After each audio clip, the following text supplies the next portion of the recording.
Hello students, all of you welcome to your free education channel Pankaj Science World. Students, we are studying the chapter effects of electric current of class 10. In that chapter, today we are going to study the topic electric motor. तो बच्चों आज के इस video में हमें electric motor के बारे में पढ़ना है। तो इलेक्ट्रिक मोटर के बारे में क्या पढ़ना है? Definition of electric motor, principal of electric motor, construction of electric motor and working of electric motor. इसकी डेफिनेशन क्या है, कौन से प्रिंसिपल पे इलेक्ट्रिक मोटर काम करता है, देन इलेक्ट्रिक मोटर का कंस्ट्रक्शन क्या है, इसका स्ट्रक्चर क्या है और वर्किंग, तो इलेक्ट्रिक मोटर काम कैसे करती है, इन सब के बारे में हमें आज के इस वीडियो में पढ़ना है बच्चों। Therefore subscribe my channel Pankaj Science World, don't forget to like and share the video. Let's start today's topic, electric motor. We know that there are different forms of energy. Energy exists in different forms like that of the light energy, electric energy, mechanical energies. Mechanical energy दो प्रकार की होती है, potential energy और kinetic energy. इसी तरह atomic energy, various forms of energy. But we know that we cannot create the energy. Energy neither be created nor be destroyed. But one form of energy is transform into the another form. हम energy को तैयार भी नहीं कर सकते और उसे खत्म भी नहीं कर सकते। सिर्फ एक फॉर्म ऑफ एनर्जी जो है, एक एनर्जी का फॉर्म दूसरे एनर्जी में ट्रांसफॉर्म होते हैं। जैसे कि हम इलेक्ट्रिक बल्ब जलाते हैं तो इलेक्ट्रिक एनर्जी का कन्वर्शन किस में होता है, लाइट एनर्जी में, यानी कि इलेक्ट्रिक एनर्जी जो है वो लाइट एनर्जी में कन्वर्ट हुई है। वैसे ही एक डिवाइस है which converts the electric energy into the mechanical energy, that device is called as electric motor. तो बच्चों इलेक्ट्रिक मोटर की डेफिनेशन क्या है, देखिए, a device which converts an electric energy into mechanical energy is called as electric motor.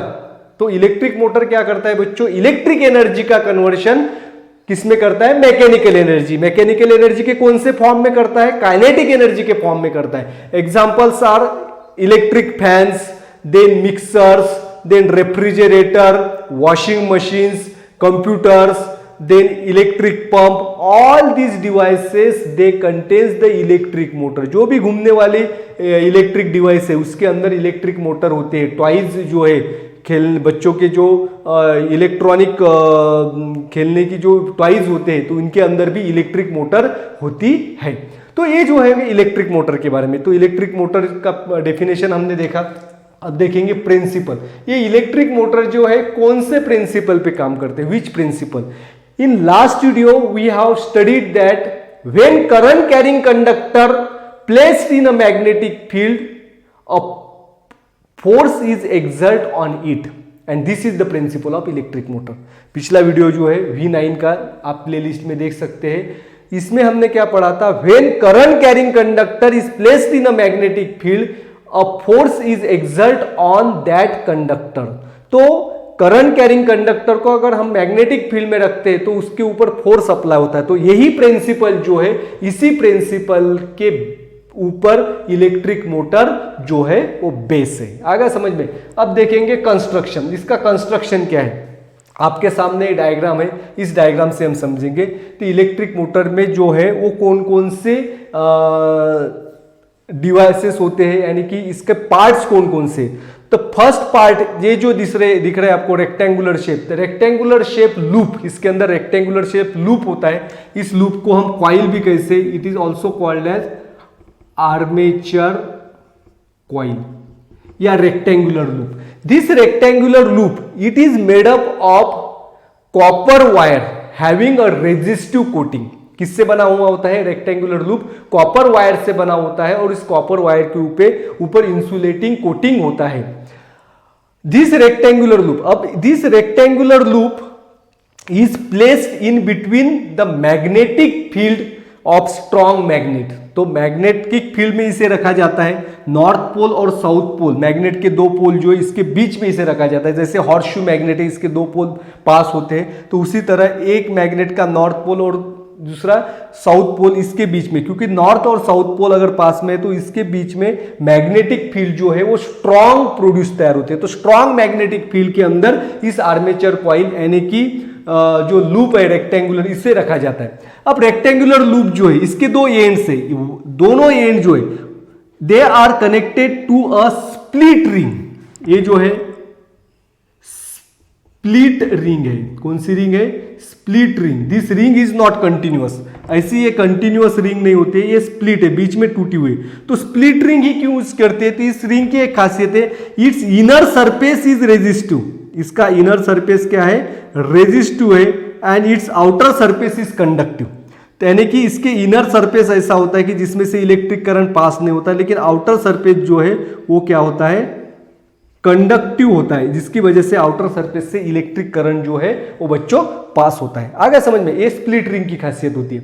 और split ring जो है, the split ring is connected with a axle. ये जो है एक्सल है। स्प्लिट रिंग किसके साथ कनेक्ट होती है? एक्सल के साथ कनेक्ट होती है। जो स्प्लिट रिंग अगर घूमेगी तो एक्सल भी इसके साथ घूमता है और साथ ही कॉइल जो है वो इसके साथ घूमती है। अब जो रिंग्स है, the ring X and Y, the two rings X and Y, they are connected with the carbon brushes E and F. E और F जो है ये क्या है? Carbon brushes. तो कार्बन ही क्यों यूज किया है? Because the carbon brushes, these are the good conductor of electricity and they also have a self lubrication, then it's avoid the friction. तो यहाँ पे फ्रिक्शन कम हो, इसकी वजह से यहाँ पे क्या क्या है? कार्बन ब्रशेस यूज किया और जिसमें से इलेक्ट्रिक करंट भी पास होता है। आगे समझ में। और मैग्नेट है, स्ट्रॉन्ग मैग्नेट। तो these carbon brushes are connected with the circuits and it complete the circuit so as the electric current flows through it. आगे समझ में। तो पार्ट्स कौन कौन से होते हैं बच्चों? एक तो होती है आर्मेचर कॉइल, जो बनती है कॉपर वायर से, रेक्टेंगुलर शेप होती है। देन इसमें होते हैं स्प्लिट रिंग्स। स्प्लिट रिंग जो है इसका इनर सरफेस जो रेजिस्टिव होता है, आउटर सरफेस कंडक्टिव होता है। दो ब्रशेस इसके अंदर होते हैं, ई और F, that are the carbon brushes. और हमें सर्किट कंप्लीट करने के लिए कंडक्टिंग वायर चाहिए, बैटरी, देन की और मैग्नेट चाहिए, स्ट्रॉन्ग मैग्नेट। तो these are the parts of electric motor. तो कंस्ट्रक्शन जो है, कंस्ट्रक्शन का पार्ट हमने यहाँ पे कंप्लीट किया है। अब हमें करना है वर्किंग। तो इलेक्ट्रिक मोटर जो है वर्क कैसे करता है? How it works? It based on the principle when current carrying conductor placed in a magnetic field it experience a force on it. अब ये जो रेक्टेंगुलर कॉइल जो है, ये कंडक्टिंग वायर से जब इलेक्ट्रिक करंट पास होगा तो ये मैग्नेटिक फील्ड में, तो मैग्नेटिक फील्ड में करंट कैरिंग कंडक्टर होने की वजह से इसके ऊपर फोर्स अप्लाई होता है। अब ये रेक्टेंगुलर कॉइल जो है मैग्नेटिक फील्ड के बीच में कैसे रखी जाती है? मैग्नेटिक फील्ड की डायरेक्शन हमें पता है, the direction of magnetic field is always from north to south. Magnetic field की डायरेक्शन याद रखना है, नॉर्थ टू साउथ होती है। तो रेक्टेंगुलर कॉइल के ये जो दो सरफेसेस है, दो ब्रांचेस है, A B C D, these branches are perpendicular to the direction of magnetic field। क्योंकि ए बी से इलेक्ट्रिक करंट पास होगा, सपोज इलेक्ट्रिक करंट ऐसे पास होगा और ये मैग्नेटिक फील्ड है, ये दोनों क्या है? एक दूसरे को परपेंडिकुलर है। क्योंकि direction of magnetic field and direction of current when they are perpendicular to each other, then maximum force is exert on the current carrying conductor. ये एजेस अगर मैग्नेटिक फील्ड की डायरेक्शन को परपेंडिकुलर होते हैं, तो जब डायरेक्शन ऑफ मैग्नेटिक फील्ड और इसमें से इलेक्ट्रिक करंट पास होगा तो इलेक्ट्रिक करंट और मैग्नेटिक फील्ड की डायरेक्शन एक दूसरे को परपेंडिकुलर होती है, जिसकी वजह से इस कॉइल के ऊपर मैक्सिमम फोर्स अप्लाई होगा और जिसकी वजह से एक कॉइल घूमेगी और कॉइल घूमने की वजह से ये एक्सल घूमेगा और एक्सल के साथ जो भी हम अटैच करेंगे फैन वगैरह वो भी इसके साथ घूमते हैं। अब देखिए, when we have to complete the circuits by connecting this carbon brushes with battery and key, when key is insert in a plug at that time electric current starts flow। अब इलेक्ट्रिक करंट फ्लो होता है positive to negative. अब ये जो है ये positive to negative carbon brushes E से फिर ए बी से बी सी से सी डी और फिर डी से इस स्प्लिट रिंग और यहाँ पे सर्किट कंप्लीट होता है। अब देखिए करंट कैसे फ्लो हो रहा है। Now in this rectangular coil the current flows from A B C D, यानी कि A to B, B to C and C to D, इस डायरेक्शन में करंट फ्लो रहा है। A, B, C, D इस डायरेक्शन में current flow रहा है। अब by applying the Fleming's left hand rule we can find out the direction of force on this rectangular coil. तो रेक्टेंगुलर कॉइल के ऊपर फोर्स कैसे अप्लाई होता है? अब देखिए यहाँ पे A to B current flows in upward direction and C to D current flows downward direction, यानी कि करंट की डायरेक्शन जो है इस लूप के अंदर ये भी साइड में और BC CD साइड में ये एक दूसरे को अपोजिट है। Therefore the force acts on AB and CD are in different direction, तो ये अलग अलग डायरेक्शन में होगा। अब फ्लेमिंग्स लेफ्ट हैंड रूल से हम इस फोर्स जो है AB इस साइड के ऊपर फोर्स किस दिशा में अप्लाई होगा और CD में फोर्स की डायरेक्शन क्या होगी, इसको हम पता कर सकते हैं। हमें पता है ये जो है फोर फिंगर, इंडेक्स फिंगर को रखना है हमें मैग्नेटिक फील्ड की डायरेक्शन में जो होती है नॉर्थ टू साउथ। अब सेंटर फिंगर जो है इसे रखना है हमें करंट की डायरेक्शन में, तो थंब हमें जो है कॉइल के मोशन की डायरेक्शन बता देगा, यानी कि कॉइल के ऊपर यानी कि इस साइड के ऊपर किस दिशा में फोर्स होता है। अब AB जो है करंट इस दिशा में फ्लो हो रहा है नीचे से ऊपर की तरफ, और डायरेक्शन ऑफ मैग्नेटिक फील्ड। और थंब जो है, थंब कहां पे है, नीचे की दिशा में, यानी कि ये भी मूव्स इन डाउनवर्ड डायरेक्शन। आ गया समझ में? अब यहां पे देख सकते तो थंब जो है वो it is in downward direction. अब फोर्स जो है यहां पे ऐसे एक्ट होगा। अब मेरा थंब देखिए नीचे की दिशा में। Now the force act on AB is in downward direction, AB के ऊपर डाउनवर्ड डायरेक्शन में फोर्स अप्लाई होता है। अब CD जो है इस साइड में फोर्स कैसे अप्लाई होगा?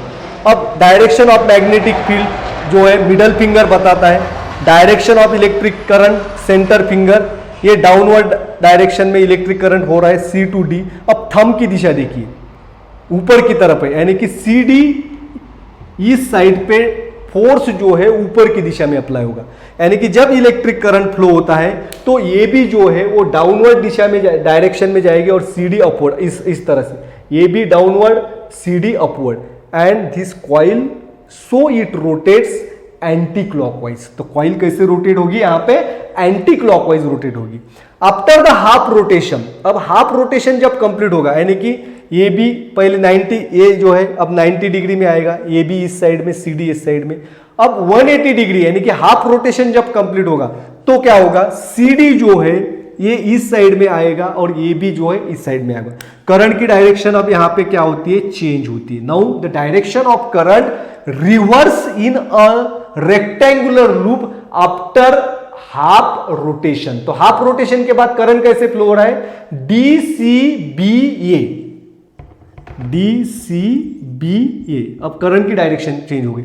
अब करंट की डायरेक्शन चेंज होती है, लेकिन अब देखिए now the CD experience a force on downward direction. CD के ऊपर फोर्स कैसे हो रहा है, डाउनवर्ड डायरेक्शन में हो रहा है, और AB के ऊपर फोर्स जो है अपवर्ड डायरेक्शन में। अब कॉइल जो है हाफ रोटेशन के बाद it moves in anti clockwise. AB कैसे मूव होती है, एंटी क्लॉकवाइज डायरेक्शन में, यानी कि हाफ रोटेशन के बाद करंट की डायरेक्शन चेंज होती है, लेकिन कॉइल जो है it rotates continuously in anti clockwise. तो इस तरह से रेक्टेंगुलर कॉइल जो है वो कंटिन्यूअसली रोटेट होगी जब तक इसमें से इलेक्ट्रिक करंट पास होता है। जब इलेक्ट्रिक करंट पास होगा तो कॉइल रोटेट्स होगी, और कॉइल जब रोटेट होगी तो उसके साथ साथ स्प्लिट रिंग और एक्सल जो है ये भी रोटेट होंगे, और एक्सल के साथ जो फैन ब्लेड्स जो अटैच किए हैं हमने ये भी यहां पे रोटेट होते हैं। तो इस तरह से इलेक्ट्रिक मोटर जो है पास काम करती है। तो इलेक्ट्रिक एनर्जी जो है इसका कन्वर्शन किस में होता है, मैकेनिकल एनर्जी में होता है। और कार्बन ब्रशेज जो है, कार्बन ब्रशेज जो है they are stationary, carbon brushes की पोजीशन चेंज नहीं होती है। हाफ रोटेशन के बाद देखिए the Y part, Y ring जो है जो पहले राइट हैंड साइड पे थी अब E के कांटेक्ट में आती है, और हाफ रोटेशन के बाद X part of split ring it comes in contact with F brushes, but the position of brush remains the fix.